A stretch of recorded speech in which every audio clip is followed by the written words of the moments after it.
When you think of medieval Europe, you probably think of a scene like this.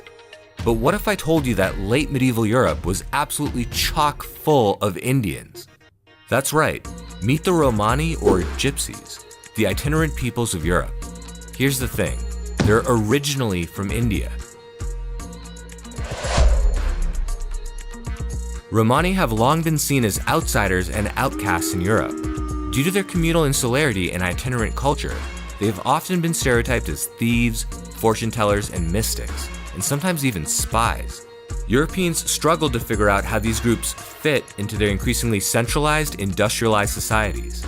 It didn't help that Romani were outwardly very different. They had dark skin, silky black hair, unique clothes, and embraced religious traditions that were alien to Europe. And so the Europeans gave them an exotic identity, a foreign mystique. But their ignorance wasn't entirely incorrect. Romani themselves recognized that they were not originally from Europe.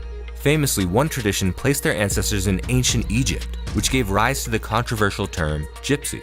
But the narrative was incomplete until finally there was a breakthrough.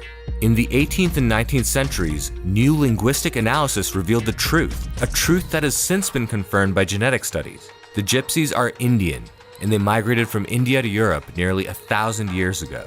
These migrations were a response to catastrophic upheavals in the Indian subcontinent due to Muslim invasion, first Arab and then Turkic. And so it's in India where we'll begin our exploration.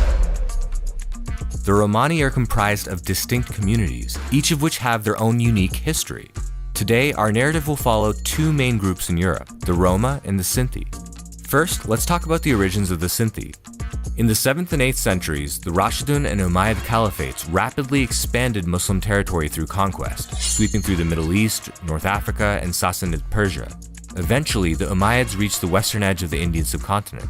India was quite a prize. It was prosperous, populous, and best of all, full of non-believers. This was perfect for the Umayyads, who wanted to rule over as many non-believers as possible. You heard that right.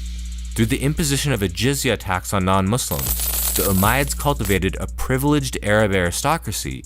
Conversion to Islam was limited through clan association requirements and other restrictions. After all, if there were too many Muslims, tax revenues would decrease. Fun fact, historians estimate that in the mid-8th century, only 8 to 10% of the caliphate's population was actually Muslim. Okay, back to India. The Umayyads launched a series of brutal campaigns into the subcontinent, intending to take all of India for themselves. But they didn't expect such a fierce, coordinated, and relentless resistance. By the 740s, they had been routed by an unlikely alliance of Rajputs and South Indian Chalukyas. The Umayyads may have been repulsed, but early on, they managed to capture Sindh, a prosperous cosmopolitan region in the northwest. Let me be clear, the takeover was disastrous for the people of Sindh. During the invasion, the Umayyads destroyed cities, farmland, and infrastructure. As if that wasn't bad enough, hundreds of thousands of locals were enslaved and sent to the bustling slave markets of the Middle East. Severe drought struck the region, and because so much farmland and infrastructure had been destroyed by the invaders, millions starved.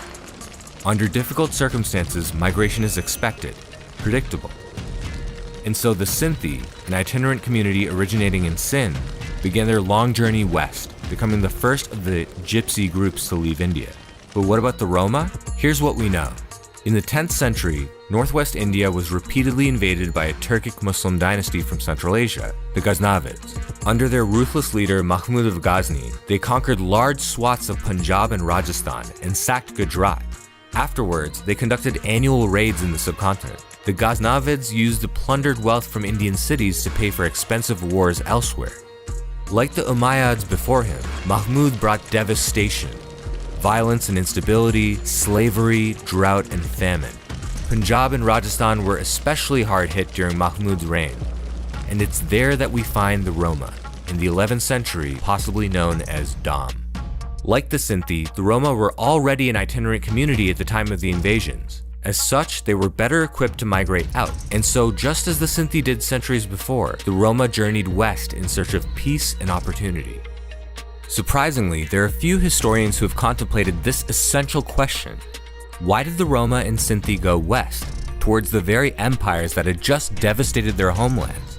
Itinerant communities traditionally provide a wide range of services: blacksmithing, craft making, cobbling, horse stealing, and animal care. They may also provide soft services such as performance art, fortune telling, and more.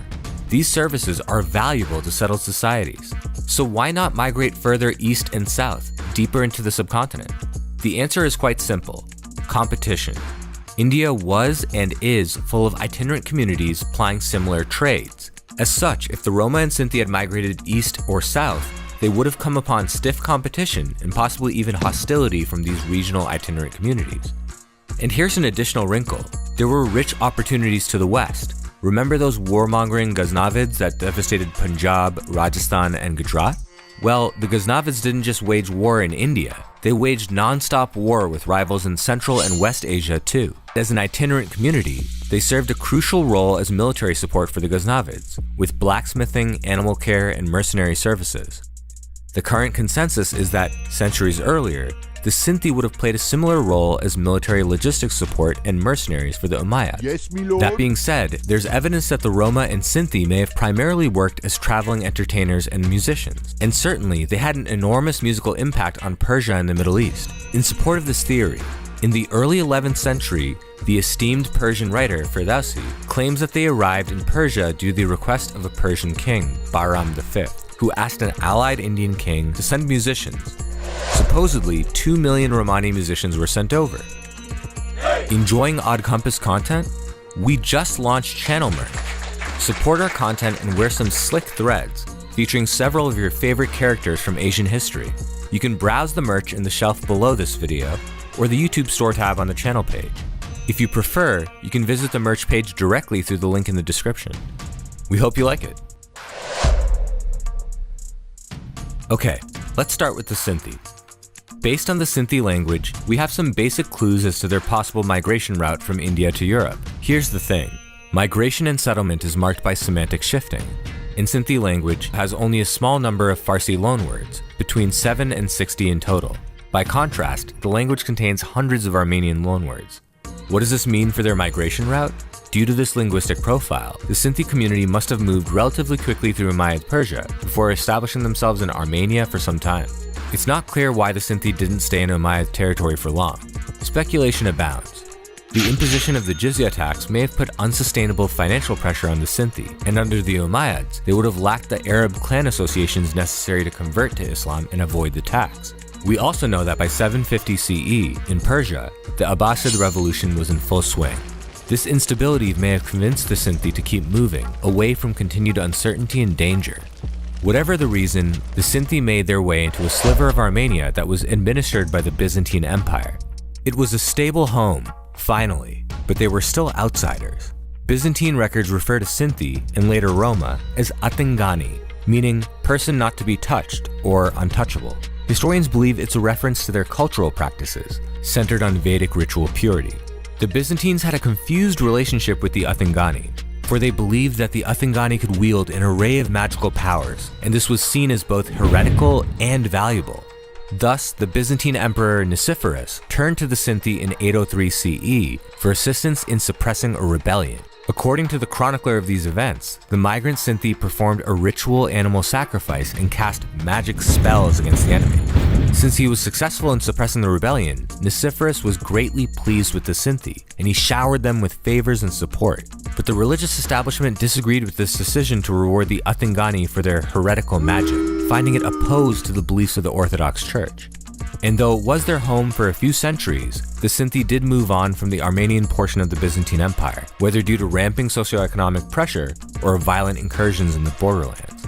By the late 10th century, some Sinti splinter groups had entered the Balkans, Crete, Thrace, and peninsular Greece.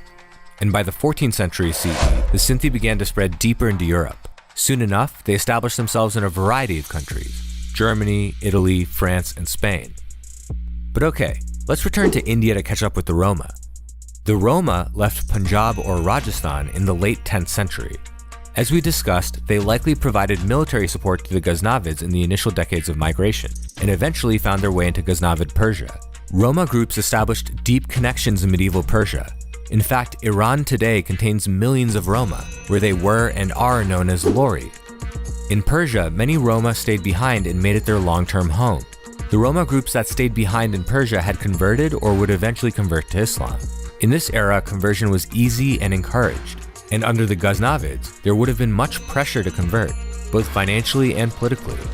But even after conversion, the Roma's lax and paganistic religious practices have been the subject of much criticism in the broader Islamic world. That being said, many Roma decided to keep moving beyond Persia. Like the Sinti many centuries before them, they would discover fresh opportunity in the Byzantine Empire. Quick note, around this time, some Roma splintered off even further and established themselves in the Levant and North Africa. Under the Byzantines, the Roma converted to Christianity just like the Sinti who arrived centuries before. As usual, however, their religious practice was out of step with the mainstream and included many Vedic Indian elements. Records indicate that they maintained systems of ritual purity and a form of caste subdivision, and these practices continue into the modern day. The Roma had a somewhat tense relationship with the Byzantines. Like the Sinti, they were also considered Athingani. A majority of Byzantine writings referencing the Athingani are critical of them, and there were many social and legal restrictions imposed on them. That being said, exemplary Roma could attain high positions, and there are records proving that a few had even obtained imperial titles. As with the Sinti, it's not 100% clear why the Roma continued to migrate west. However, most historians have pointed to the meteoric rise of the Ottomans in the 14th century. Under the Ottomans, the Roma would have been subject to conversion pressure and a jizya tax if they didn't convert. Sound familiar? As per usual, the jizya tax would have been oppressive for a group that already struggled to pay taxes, but that doesn't mean all Roma left Ottoman territory. In fact, many Roma simply converted and assimilated into Turkish culture to avoid paying the tax. In any case, with the Ottomans rapidly expanding to cover the territory once ruled by the Byzantines, large numbers of Roma migrated into the Peloponnesus, following in the footsteps of the earlier Sinti. Today, there are extensive records of Roma settlement near cities like Methoni. This migration was once beneficial to native Europeans. Consider the Venetian city of Napoleon. From the record, we're told about the installation of John the Gypsy as military leader of the city. In exchange for the right to live in this area, the Roma were expected to provide military assistance against Ottoman attack. By the late 14th century, the Peloponnesus was regularly targeted by Ottoman raids. This continued for more than 100 years. The Ottomans were severe in their brutality. In Methoni, for example, records indicate that the Ottomans beheaded every male above the age of 10 and enslaved the rest. Exhausted by the threat of the Ottomans, the Roma migrated deeper into the heart of Europe. The Roma spread in every direction, to Poland and Romania, Austria and Hungary, Germany, France, Italy, Spain, England, and even Scandinavia. But both the Roma and the Sinti were about to receive a very nasty welcome. Roma and Sinti were severely abused by the Europeans. Here's a brief sampling. Roma were routinely enslaved. The earliest surviving record of a slave transaction for Roma is from 1385, when 40 families were gifted as slaves to a monastery in Wallachia. During the reign of Maria Theresa, government authorities removed Romani children from their families and put them in non-Romani homes. To right this wrong, Romani took back their children and escaped to other countries. Roma and Sinti were viewed as spies and agents of the Ottoman Empire. This was hilariously wrong, of course, as they had actually fled the Ottomans and were seeking asylum in Europe. The practice of gypsy hunting. In the Netherlands and Switzerland, for example, authorities would pay prize money for severed gypsy heads. Locals hunted them for sport. Europeans made numerous attempts to destroy the Romani population. Take World War II, for example. It's estimated that between 500,000 and 800,000 Roma and Sinti died in concentration camps. In fact, the Sinti community was so badly devastated that today, only a few 100,000 remain. But why were the Roma and Sinti victimized? Romani culture was alien to Europe. Thanks to communal insularity, the Roma and Sinti preserved much of their Indian cultural and genetic legacy. This made them seem foreign and alien to the Europeans, to an unacceptable degree. Familiarity with India was linked to acceptance. Consider that in nearby Persia, the Romani were treated relatively well. There they were known as Lori.